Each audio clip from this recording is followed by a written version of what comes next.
So today we're going to do a little fish tour of all the tanks in the household and what we've got so far. So let's give it a go and see what we can see. So first up is the Waterfall Paludarium. This was first set up in August 2022. It's probably the more difficult of the tanks to maintain because it's got quite low flow, so as you can see it does have an algae problem, but we'll give that a clean a little bit later. So the majority of the fish that we've got in here at the moment are the golden white cloud mountain minnows, which you can see there with the red tails and the black spots, and the zebra danios we got at around about the same time.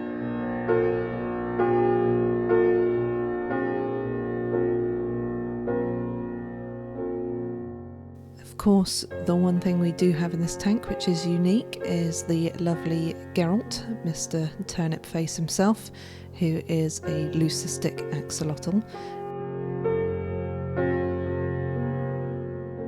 So the tank's now had a bit of a clean and we've got rid of all the blue-green algae around the bottom.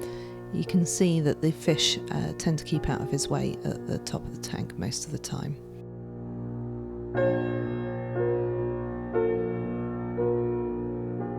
There he is, my little man. It's always good to come home and see him smiling at the side of the tank for me. Brave little minnow there. He's a little bit more active at night, so as you can see it's darker now, so he's moving about a bit more. So you do see some chasing behaviour, but they do have little areas of the tank to hide out when they need to keep out of each other's way. So this is one of the Celestial Pearl Danios we've got in the tank, or also known as CPDs. I love the bright orange coloration on their fins.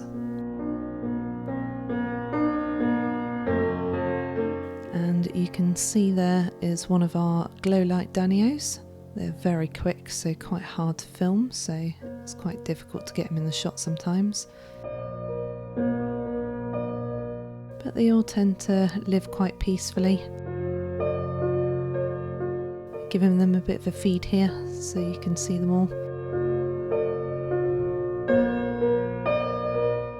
I tend to make sure that when I feed them over the opposite end of the tank from where Geralt is, just so that he doesn't give in to the temptation to have a go of them. But the numbers have kept pretty steady for a long time now.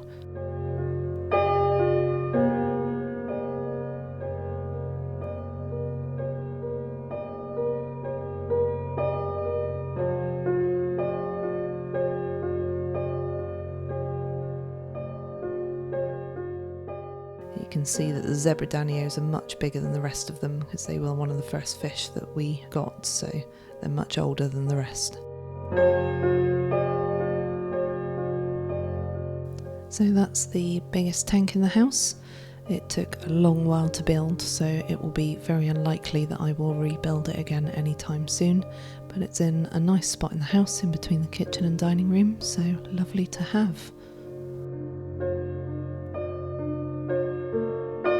So this is the second iteration of the Rapa Nui Jungle. The first iteration was originally built in July 22, and this second iteration was then done in September when we got a larger tank for the space, which is in one of our bookshelves in our living room. It's very heavily planted and it's very low maintenance. So the first fish we got into the tank are these Cardinal Tetras. And we've got the standard variation colouring here with the blues. They're slightly smaller than the other coloration that we got, which was the golds here. Because there's so little nutrients in the tank as the plants are taking it all, you can see that the Java fern's struggling a little bit in this one. These are Sunburst Tuxedo Platies, and you can see a very large female here, and that is one of the two males paying a bit of attention to her.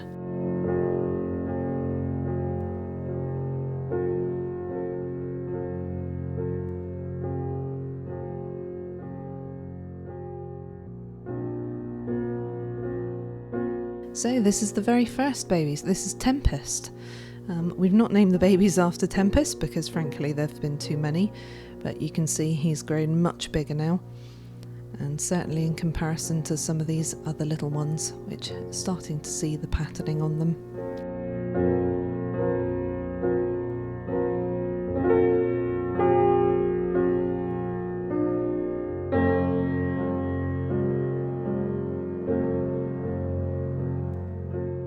Do love the top section of the aquarium. There's a lot of vegetation around there that they can hide within.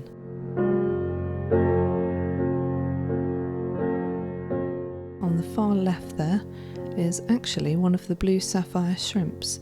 Previously had those in a closed ecosystem which I broke down and I popped them in here, but they're so dark you can barely see them half the time. And these are the Pygmy Corydoras. Cories are generally bottom feeders and you can see them rummaging around here, but the pygmies do actually spend a lot of their time swimming up and down in the mid-water.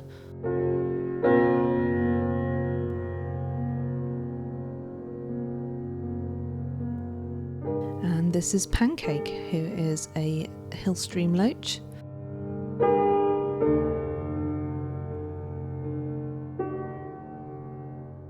This is one of our two Khuli Loaches. This is Noodle, who is the female of the pair, we think, because she's certainly a lot bigger than the other.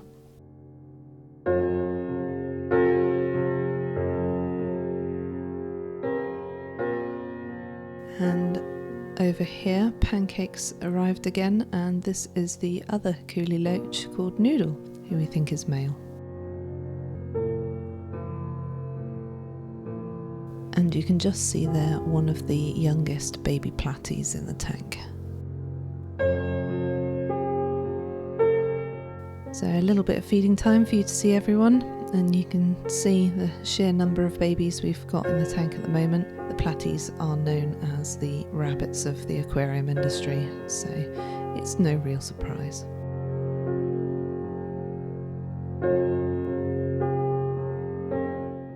This was my first ever fish tank build in March 22, and the rebuild to the canyon was done in November 22.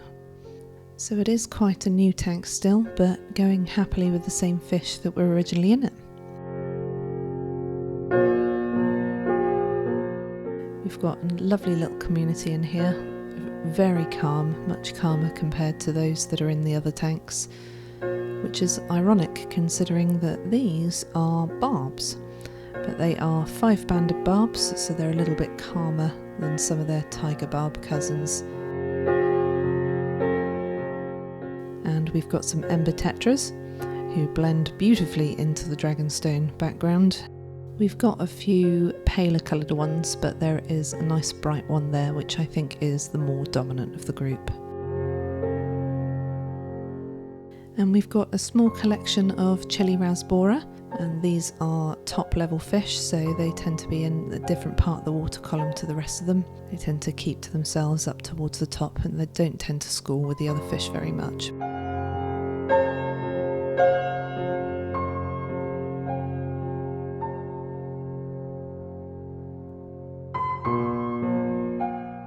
And we've got some shrimp in here. So this is one of the Rilly shrimps that we got, who had lots and lots of babies in the tank.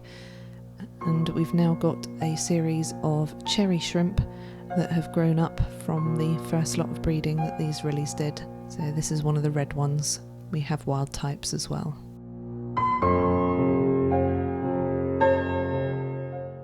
And the final fish that we have in this tank is the copper harlequin rasbora.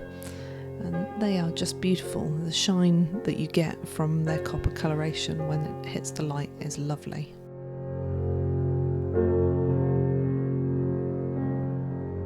They all really like this shady bit.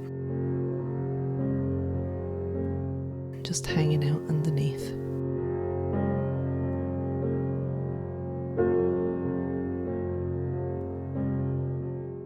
And this is my most recent build done in December. This is the Blackwater Riparium with the peace lily and ivy coming out the top with the roots in the water.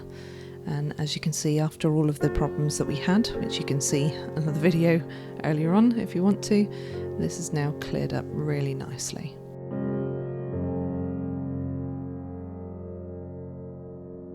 And we're starting to get to the stage where a lot of the botanicals have broken down, so I need to replace those, and you can see all of the baby snails in here. We've got some Amana shrimp in here, so they've been doing a good job at cleaning up all of the substrate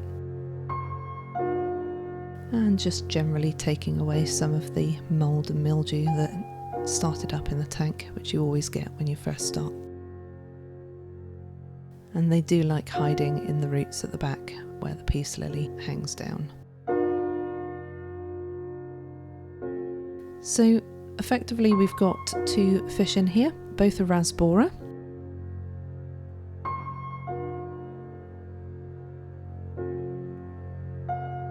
The most recent addition are these Axolotl Rasbora, and you can see they've got a lovely oil slick blue finish across the top of their body, and the males have got a little black fin. So I believe we've got about 3 males, 3 females in this set.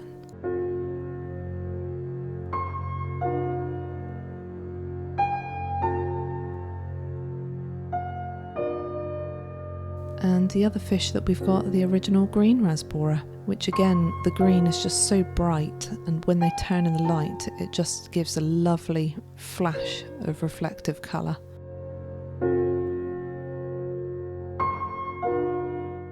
As you can see, there is a little bit of territorial chasing behaviour happening, but I have noticed them tucking themselves out the way for a rest beneath where the plants are if they need to, so there's plenty of space in the tank for them to hide away if they want to get away from the chasing.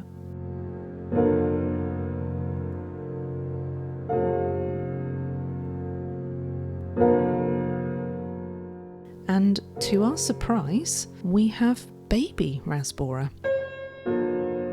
So after the disaster that we had with all of the plants rotting, I did a complete replant and also a few big water changes, and suddenly out of the blue some tiny fry appeared, and we've been keeping an eye on them, and we started with about 6 or 8 originally, and we're down to about 2 or 3 now, but it was a complete surprise to myself and some of the experts that I spoke to at the fish shop, because Rasbora are notoriously difficult to breed, but these guys just happened by accident.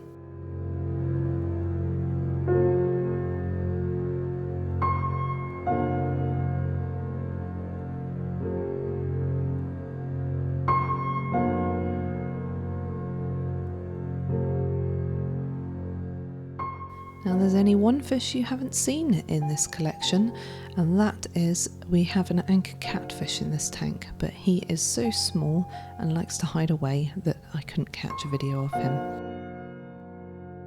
But that is everything. You've seen all of the fish that we've got in our household at the moment, so hope you enjoyed it.